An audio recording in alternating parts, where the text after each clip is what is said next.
Elbows up, Canada. What is the term elbows up? Where does it come from? Is it related to that gesture Mike Myers made on Saturday Night Live last week? And what the heck is going on in this divisive world that two best friends and neighbors are suddenly in the midst of an economic trade war? I mean, what the actual...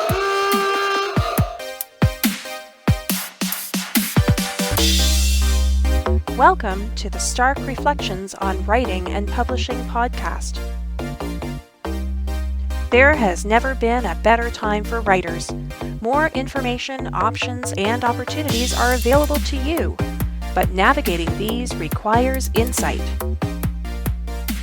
Join Mark Leslie Lefebvre as he draws upon more than a quarter century of experience as a writer, a bookseller, and a trusted book industry consultant to explore and reflect on the writing and publishing landscape to help you make informed choices on your writer journey.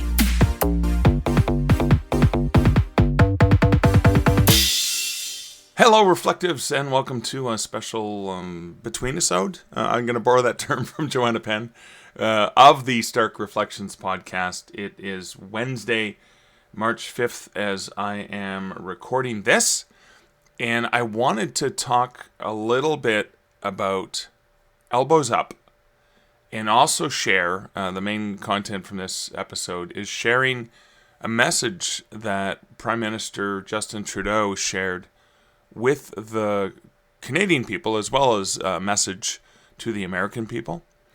And also wanted to reflect on something that some folks may have seen is Mike Myers on SNL and the gesture he made to Canadians. And that's just coming up after this short bumper. Elbows up, Canada.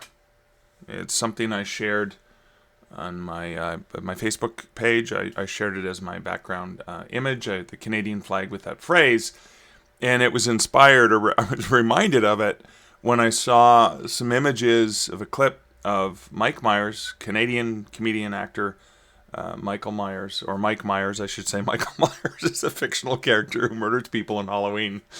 Mike Myers had a shirt on at the end of SNL, and most people are asleep by the time they get to that very end of SNL. But he had a shirt that said, "Canada is not for sale." And he made a gesture. He lifted one of his elbows up into the air. He tapped it, and he mouthed the words, "Elbows up." Now that, for people who are not familiar with it, is, I've always thought of it as a hockey term, because it derives from Gordie Howe, one of the best hockey players ever. And Gordie Howe was known, elbows, it was advice. I mean, he gave this to Bobby Orr, another Canadian hockey player from Parry Sound, Ontario. Bobby Orr country. But elbows up was sort of a, to be both defensive, so it protects you when you have your elbows up when you're playing hockey. And I did play hockey a lot when I was younger. I think I stopped around the age of 14, 15.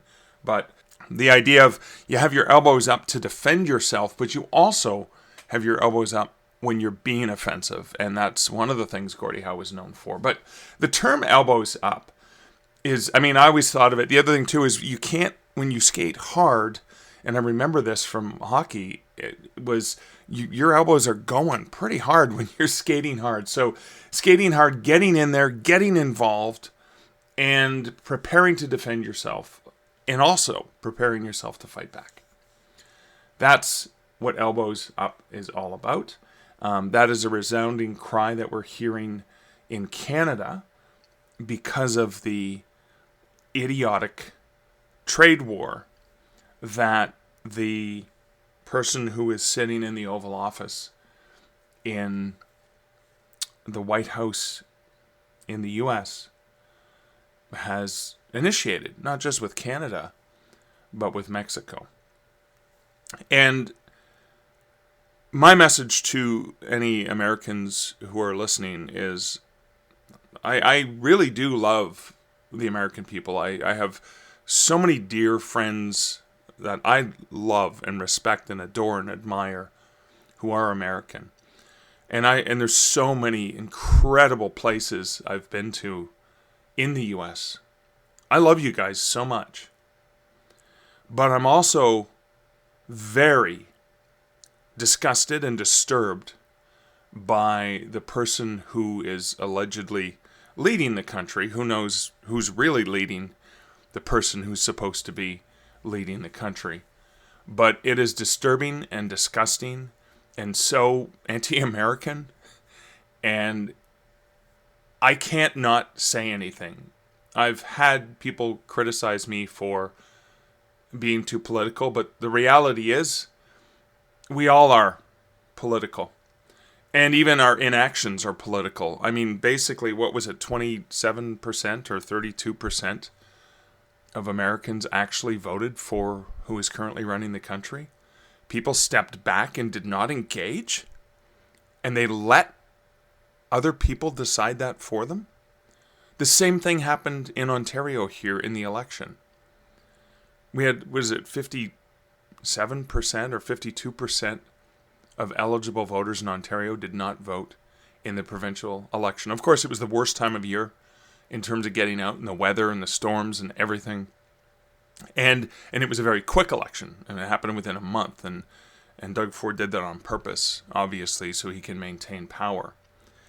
That being said, I've never voted for Doug Ford, but just because I do not agree with 90% of his policies does not mean that I will not stand behind the leader of our province as he stands up for Ontario businesses and Canada in general.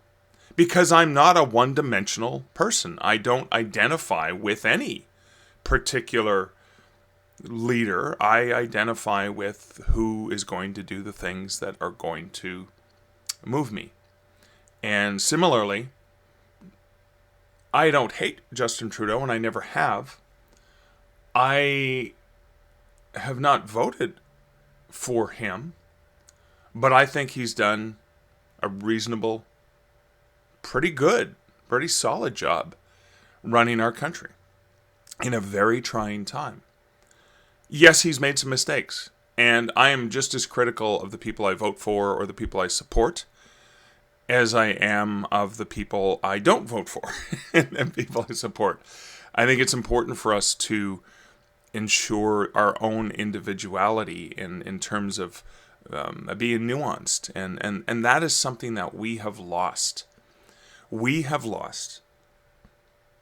There is a sickness that is pervasive around the world, but that sickness is most prevalent. That disease is most prevalent in the U.S. And some people, particularly people who are more left-leaning, might say that that disease is a particular Tangerine Palpatine figure. And I think a lot of the disease is evident in what that despicable, disgusting, narcissistic felon grifter has embraced and been able to leverage in the American people. But the disease itself is not him. The disease is divisiveness. The disease is us versus them. And you're damn straight that that narcissistic grifter felon latched onto that and divided people even further than ever before in the history of the country, with maybe one exception. Back in the day of Lincoln and the slave trade and that Civil War. But the division is so strong that there are brilliantly intelligent, passionate, wonderful people who only see themselves as on a particular side rather than seeing themselves as humanity. And they're so, in some cases, whether they're left or whether they're right, they're so embedded in their way, in I'm right and you're wrong, rather than looking for commonality, rather than looking for the humanity, rather than reaching out a hand. That's the sickness. And it's not just in the U.S., it's very prevalent in the U.S. because of the mouthpiece that causes a lot of this angst, but it exists everywhere. I am right now elbows up and doing everything I can to support Canadian, to get involved, to send messages to the leaders of the parties, to the municipal, the provincial, the federal. Sign petitions. Make sure my voice is heard.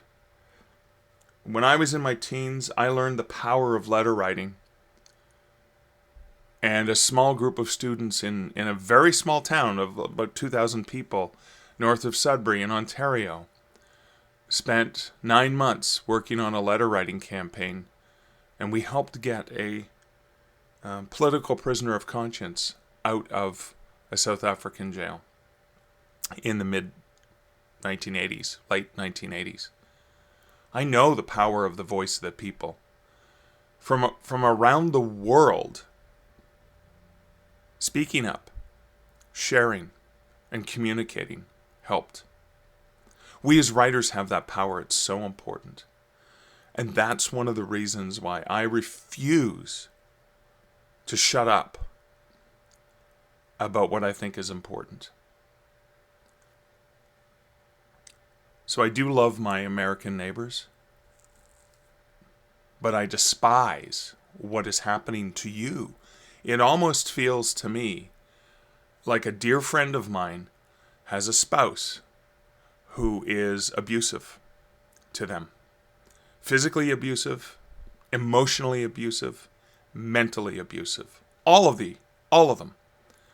And I'm trying really, really hard to respect my friend while trying to explain to them that they need to change what they're doing. They need to leave that spouse. And that, if you've ever been in a situation like that where you've had a dear friend who is in that situation, it's really hard because you want to support your friend. And that's how I feel about the US right now. I love my American friends, and I hate what is being done to them. And this trade war is going to hurt Canadians and Americans and Mexicans. It's going to hurt a lot of the world. And it's obviously a ploy to create even more divisiveness. So while I am elbows up Canada, and I am going to be doing everything I can to support more Canadian businesses and not purchase where I can as much as possible from American, and fight the good fight, I'm still going to be here, and I'm going to be a friend for my American friends. Because I want to be there to lend them the support when they finally are able to be rid of that abusive person who's ruining everything and ruining their relationships with everyone else.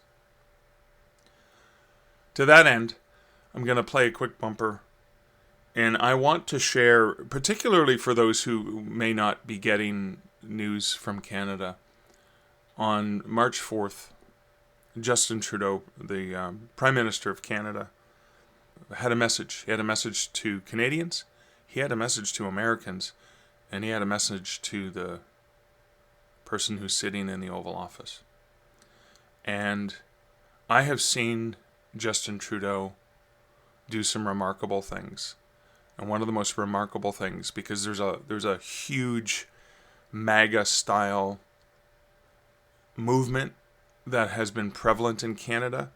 The Flu Trucks Clan, or the Karen Convoy, or whatever it was that went to Ottawa a few years ago, was very much a MAGA-inspired, incredibly ridiculous and destructive movement. Very, very much in line with kind of like that January 6th insurrection, based on lies and fear and hatred, based on a hatred for Trudeau rather than looking at anything with a rational mind. So I mentioned that I'm not a huge fan of our Prime Minister, of Justin Trudeau. He has made some mistakes and he has done some great things. But I am so proud of the statement he made. And it was powerful to see, despite all of this MAGA-style bullcrap that has been dividing Canadians, to see most of Canada come together, regardless of where you stand. And we do have 5 main political parties here. The prevalent ones are obviously the Liberal and the Conservative parties. Those are the 2 big ones. But to see that no matter where somebody stands, we stand united with our elbows up here in Canada. And just like I remember the way it was for the U.S. during 9/11, we stood with our American neighbors, and Americans stood together.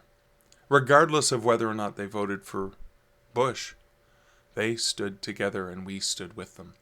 And I am so proud as a Canadian to hear those words from our Prime Minister, who called a spade a spade. He basically called Donald on his bullshit.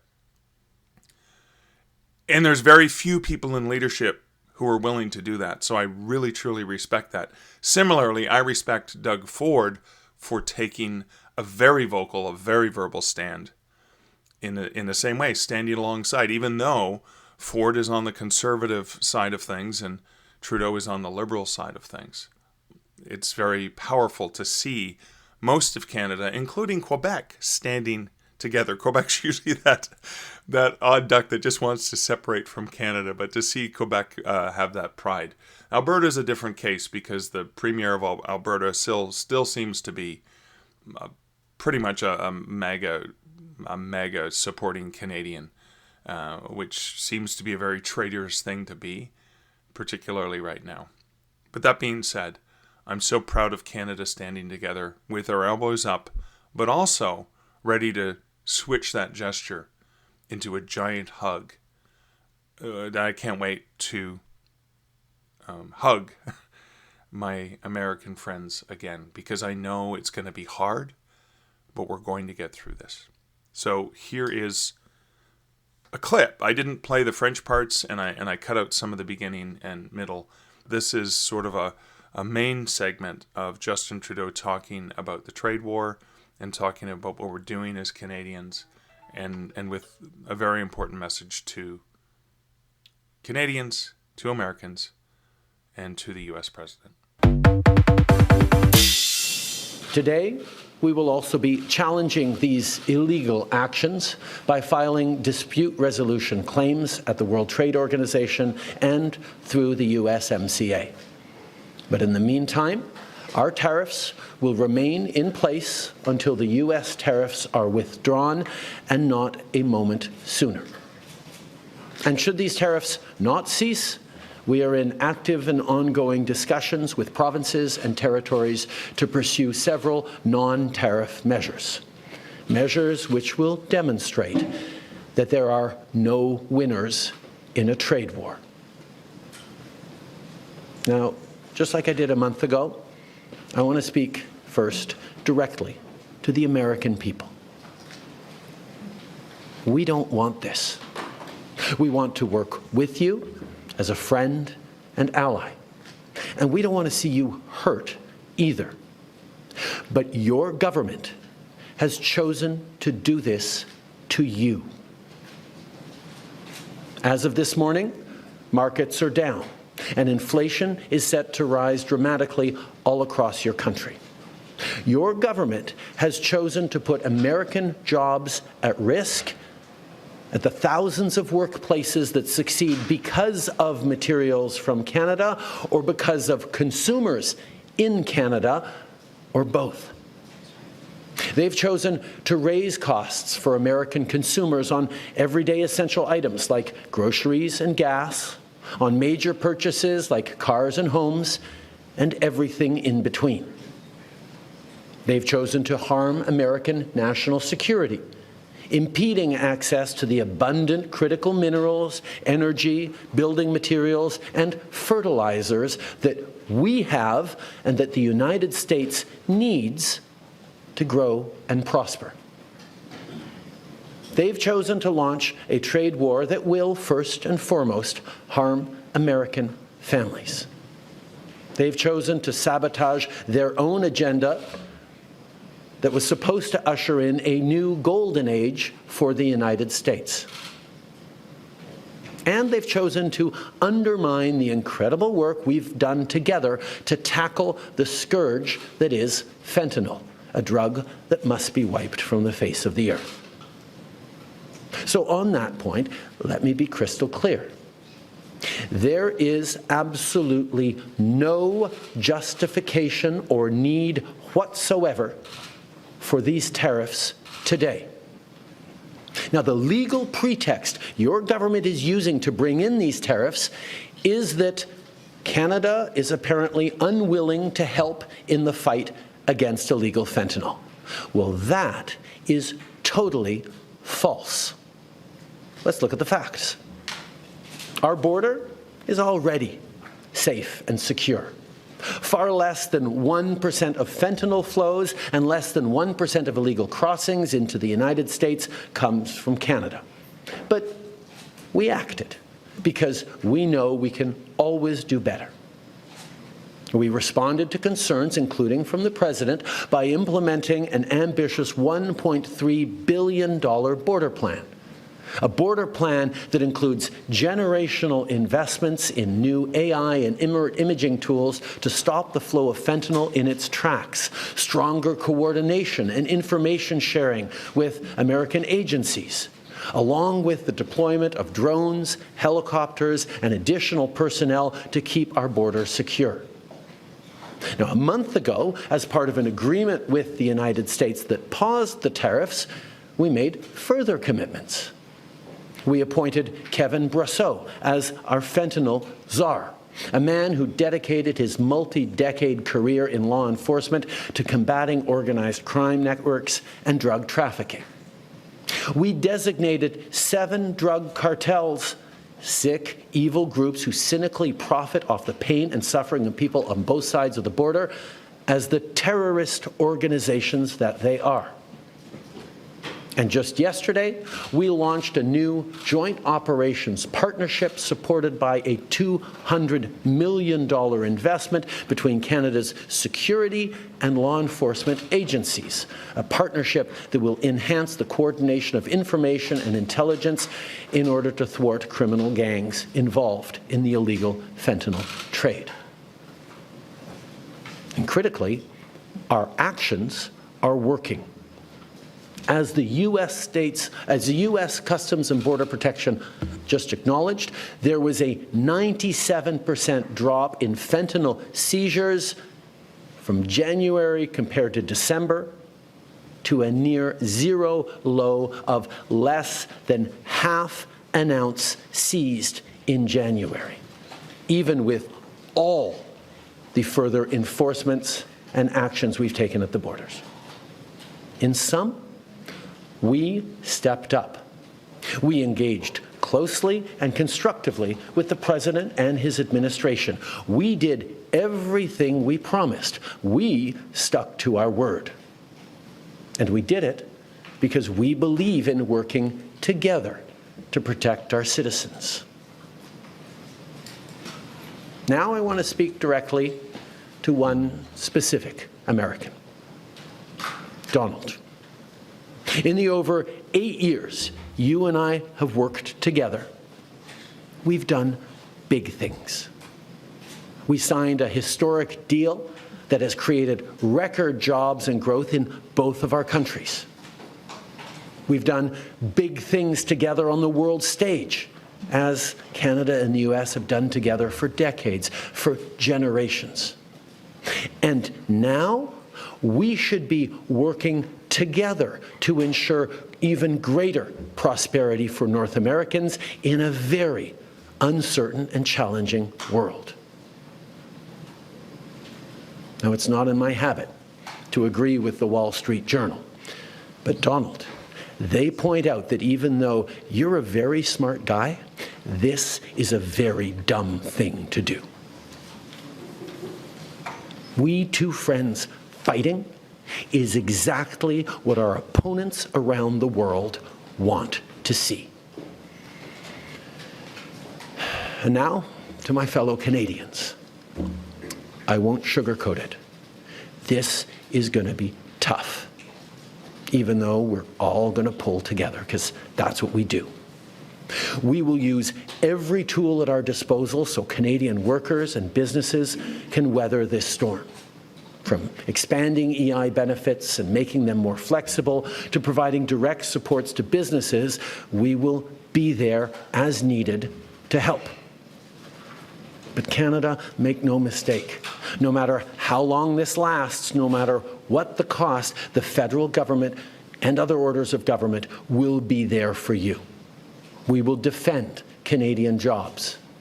We will take measures to prevent predatory behavior that threatens Canadian companies because of the impacts of this trade war, leaving them open to takeovers. We will relentlessly fight to protect our economy. We will stand up for Canadians every single second of every single day because this country is worth fighting for. This is the second really powerful speech that Prime Minister Trudeau has made in the past couple of months that remind me of the power and importance of coming together. And make no mistake about it, he called the U.S. President Donald. That was a deliberate slap in the face. But it was way more respectful than that shit Gibbon deserves. Because he has been mockingly calling the Prime Minister of Canada Governor Trudeau in the bullshit 51st state, asinine, ridiculous, childish behavior. So I think Trudeau is very respectful in just referring to the man using his first name. Showed him way more respect than he has proven that he deserves. That's it for this episode of the Stark Reflections podcast, this special extra bonus episode. Until next episode, this is Mark Leslie Lefebvre saying, elbows up, Canada. Thank you for listening to the Stark Reflections podcast. You can find show notes for each episode at starkreflections.ca.